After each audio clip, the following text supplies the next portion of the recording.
wabarakatuh. Perkenalkan Mbak, nama saya Tigen Dwi. Saya di bidang.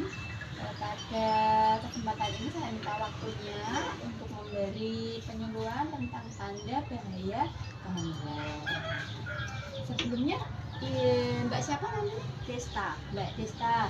Ada yang dirasakan Mbak atau keluhan apa saat ini? Kalau saat ini malah nggak ada keluhan apa-apa. Sehat ya, nggak ada keluhan apa-apa ya. Adalah sudah PL hari ini. Oh, HPL hari ini. Iya. Buku-bukunya sudah dibaca belum? Sudah pernah buka-buka? Ya, gitu. Di sini juga ada tanda bahaya kehamilan. Tanda bahaya kehamilan itu banyak Mbak. Nanti kita di sini belajar bareng-bareng ya. Ini ada mual muntah secara terus-menerus sampai jenengan tidak bisa kemasukan makanan apapun.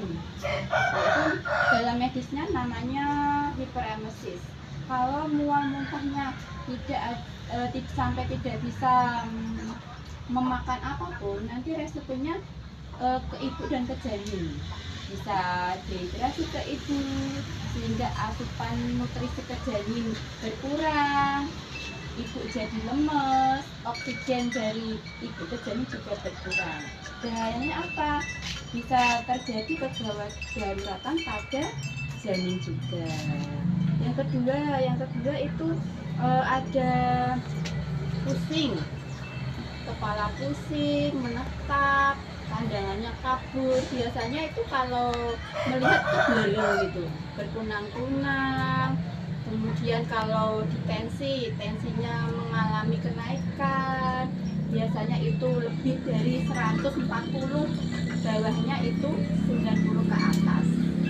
Jika dilihat bisa tangannya itu bengkak, bagian tangan, bagian kaki, dan bagian muka itu bengkak.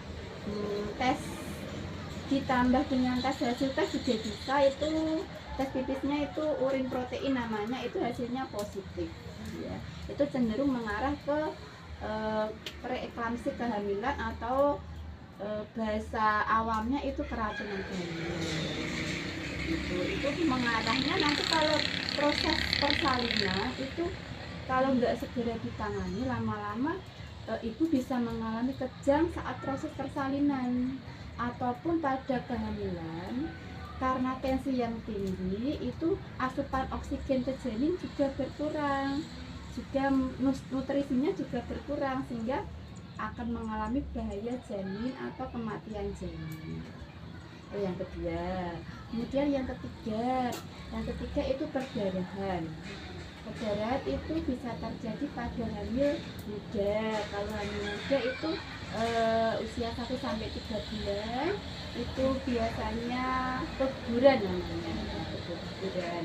Kalau kehamilan tua itu penyebabnya bisa karena ari-ari itu penempelannya tidak pada bagian atas rahim. Penempelannya itu tidak normal, bisa menempel di dekat mulut rahim ataupun bagian ari-arinya itu lepas sehingga dia mengakibatkan perdarahan.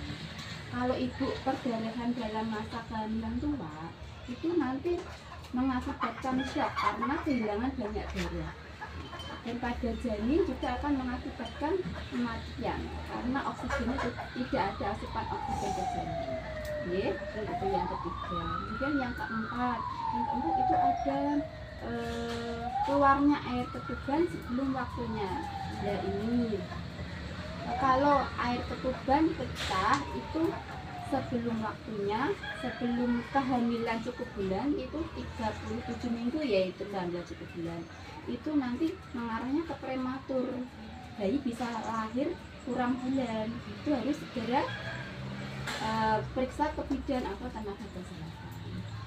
Jika tidak segera ditangani, nanti bisa infeksi bisa ke ibu dan janin akibat kekurangan air ketuban yang berlama-lama. Dari tanda bahaya 1, 2, 3, 4 tadi, ada yang pernah dialami enggak atau dirasakan enggak? Enggak ada. Alhamdulillah ya, sehat.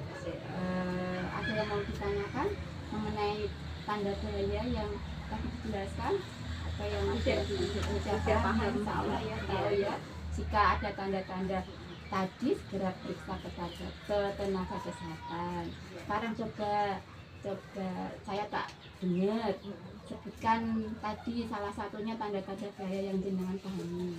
Muntah terus menerus, Oke. terus keluarnya air ketuban Sebelum waktunya, kemudian tadi terus ada ada tensi yang tensi yang tinggi, mengarah ke keracunan keracunan ada rambulan yang terakhir sama perdarahan darah. pada waktu hamil. Jadi, sekian, terima kasih atas waktunya.